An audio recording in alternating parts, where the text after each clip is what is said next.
최고의 여배우 김태희 씨. 김태희 씨요? 예. 김태희 씨는 80년생으로 알고 있거든요.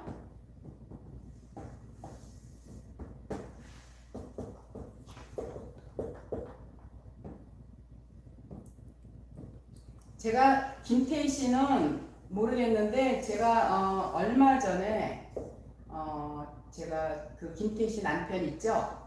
네. 남편 왜냐하면 네. 본명하고 예명에서 발현되는 기운이 어떤가 이제 그걸 제가 이제 풀이해서 그 정지훈이라는 남편 이름 한번 풀어본 적이 있어요. 비라는 네, 이름하고 비. 제가 네, 풀어본 적이 있는데 자 이건 제가 이 부부가 그렇다는 게 아니라 요런 이름 가진 사람들의 성향을 보는 거예요. 네. 이 김태희라는 영화 배우가 그렇다는 게 아니라 80년생의 김태희라는 이름을 가진 사람들은 누구나 다 그러한 삶을 살아간다라는 거, 그 얘기를 하는 건데 성에서 보면 남편이 둘이야. 근데 이름 자체 보면은 부동산으로서 재물을 축적할 수 있는 기운을 갖고 있어요. 그리고 이런 이름들은 허튼 돈을 쓰거나 그러지 않고 중심에 바로 재물을 갖고 있기 때문에 재물 있고 이거 삼사라는 건 이거는 하나의 자기 예능적인 그런 아이디어 창작 이런 건데 이런 거는 잘 발달돼 있어요. 근데 성에서 이름이 이렇게 둘이 있다는 이거는 남편이 될 수 있고 이게 애인이 될 수도 있고 혹은 이게 남편이 될 수도 있고 이게 나의 명예도 될 수 있는 이런 요소를 갖고 있는데 성 이름에는 어딜 봐도 남편이 없어. 근데 삼사라는 기운은 뭐냐면 남편을 극하는 기운이거든요. 이 삼사가 똘똘 뭉쳐가지고 뭐를 극하냐면 7, 8 남편을 극하기 때문에 이런 이름들이 배우자하고는 좀 약한 기운이에요. 그래서 지금 뭐 이렇게 봤을 때는 부부가 굉장히 다정하게 뭐 CF도 나오고 잘 하는데 이런 이름 가진 사람들 이 영화 배우 김태희가 그렇다는 게 아니라 이런 이름을 가진 여자들 성향이 남편한테 비중을 안 두고 살아요.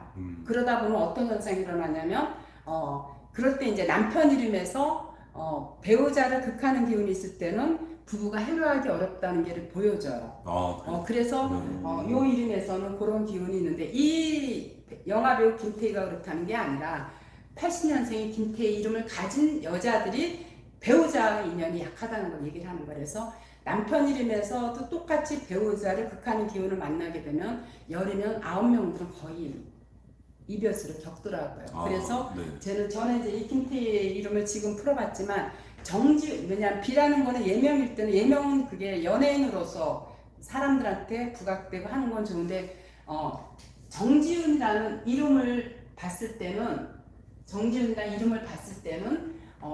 부부가 이렇게 해로하는데 좀 문제점이 있을까 하는 그런 의구심이 들어요. 그래서 한번 정지훈이라는 이름이 임술생이더라고요. 정지훈이라는 이름이요. 네. 봤을 때 네. 이렇게 남자 이름이고 여자 이름이고요. 네. 이렇게 일리가 많이 있거나 그럴 때는 사실 재물하고 인연이 없거든요. 근데 이 두 분은 이미 엄청나게 제가 뭐 얼마 전에 무슨 프로에서 보니까 뭐 몇백억짜리 뭐 건물 산역전이 그런 얘기를 제가 본 적이 있거든요.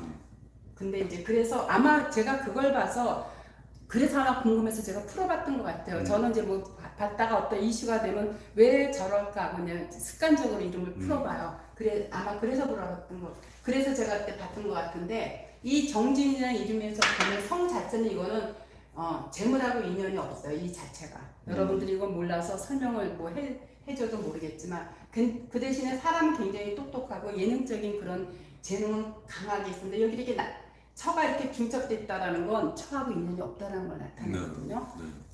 정씨라는 성은 이 사람이 갖고 난 사죄 같은 거기 때문에 없어요. 근데 여자한테는 친절하고 하지만 이게 이렇게 일리가 중첩돼 있다라는 거는 배우자 인연이 없다라는 걸 나타냈을 때 이런 이름들이 이 이름 하나만 가지고 판단하기 어려울 때 부인이 김태희라는 이름을 봤을 때 부인이 김태희라는 이름에서도 역시 남편하고 사는데 약간 문제점이 있을 때 정진이라는 본명 자체에서의 발현되는 기운하고 맞물렸을 때 어쨌든 두고 봐야죠. 지금은 굉장히 부부가 진짜 많은 재산을 이렇게 축적을 하고 또 사이좋게 잘 아이도 잘 하는데 한번 지켜보자고요. 네. 부부 해로하기는 제가 보기엔 좀 미심쩍어 보여요. 네. 그럼 미래가 어쨌든 대부분 알겠네요. 그렇죠, 그렇죠. 그러면 선생님, 김태희가 이제 최고의 여배우 중 한 명인데 네, 그거에 맞먹는 연도가 81년생 네. 송혜교. 제가 재밌는 게 뭔지 아세요? 네. 언제 이혼했죠? 그때 이혼하기 직전에 예. 이혼하기 직전에 결혼하고 얼마 안 돼서 세간의 그 간신사가 그때 송혜교하고 송중기, 예. 송중기 때문에 예. 이렇게 송송 커플. 네. 아니 그래가지고 수업 시간에 우리 제자들이 물어봤어요. 네. 그래서 이제 한번 풀어봤어요. 네. 근데 재밌는 거는요. 결혼한 지 얼마 안 돼서 송송 커플이는 뭐니 매스컴에서 네. 막 엄청 했을 귀엽죠. 때 네. 그것도 참 되게 문제인 것 같아. 그걸 물어본 것도 문제인 것 같아. 뭐냐면 제가 그때 일을 봤을 때 이거 부부 해로 못한다 그랬거든요. 아 그래요? 아니 막 해서 송송 커플 막 네. 인기 있을 때 못한다 그랬어요. 그래서 한번 우리 지켜보자 그랬어요. 네. 그리고 났는데 그 다음 날 우리 제자가 전화가 왔어요. 선생님. 저는 TV를 잘 안 보거든요. 볼 시간이 없어서. 네. 선생님 이혼했대요. 소리 하는 거예요.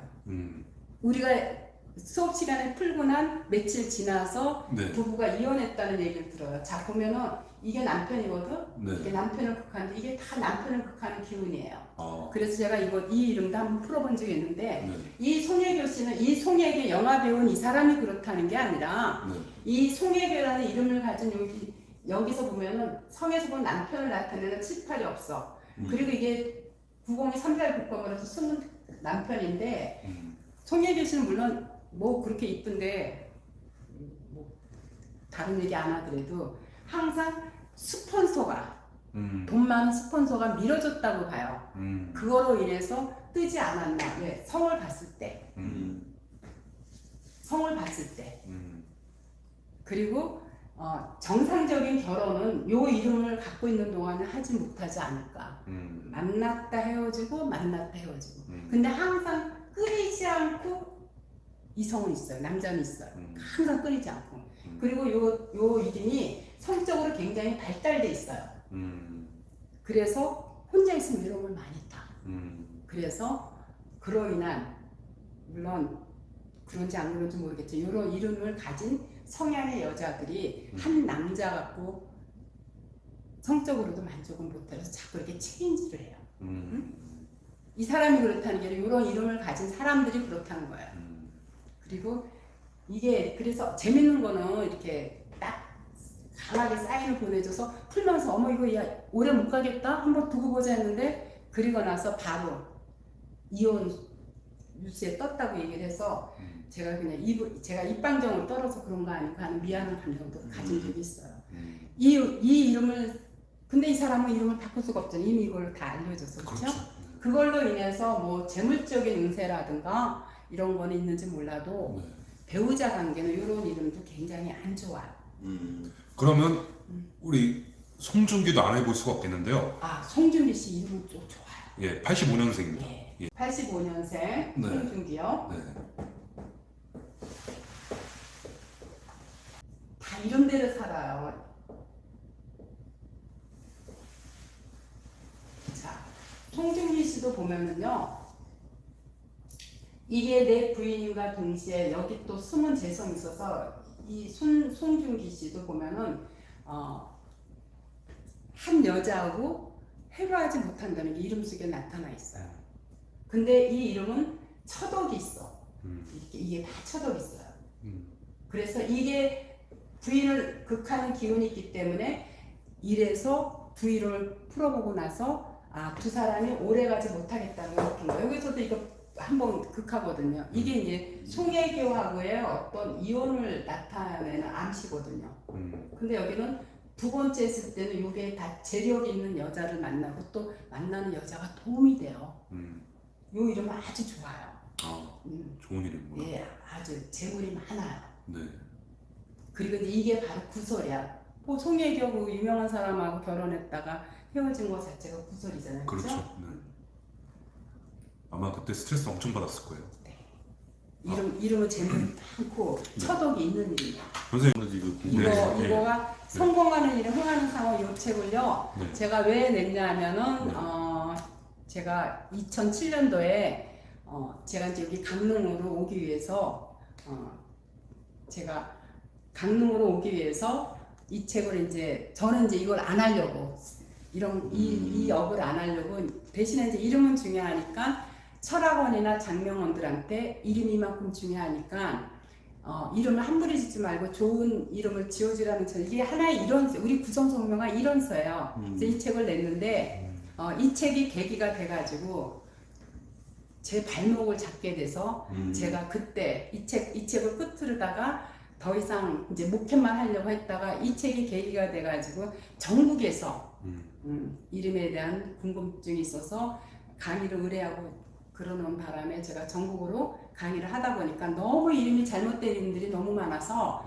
제가 그냥 주저앉아서 그냥 저 혼자만 편하자고 여기 들어와 있을 수가 없어서 그래서 제가 이제 우리 학회를 알리기 위해서 가맹 사업을 하게 만든 계기가 바로 이 책이에요. 이 책은 우리 구성성명학의 어떤 이론인가가 여기 자세하게 잘 나타나 있고요. 그리고 제가 지난해 뭐 이름 속에 성공의 비밀이 있다라든가 운명의 비밀이 이름에 있다. 또 이름을 이렇게 지으니 좋더라. 이제 제가 그리고 또 성령과 이름이라는 책, 그리고 또 하반기에 세계인도 놀라는 이름의 비밀이라는 책을 낸 게 있거든요. 그거는 이제 우리 한글은 입모양을 본따 만든 소리음이기 때문에 세계 각국 어떤 나라가 되었든 이름이 풀이가 다 가능하기 때문에 그래서 왜 푸틴이 핵 전쟁을 일으키는 어떤 조짐을 보이는가, 왜 마돈나가 뭐 영계만 좋아하는가, 왜 아베가 총탄에 맞아 죽었는가 하는 거를 그 나라 이제 그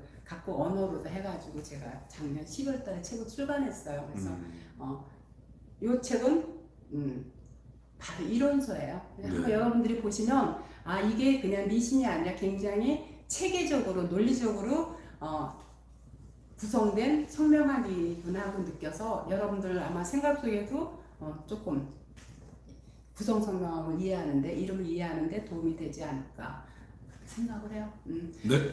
그러면 제가 이제 마무리 멘트 좀 하겠습니다.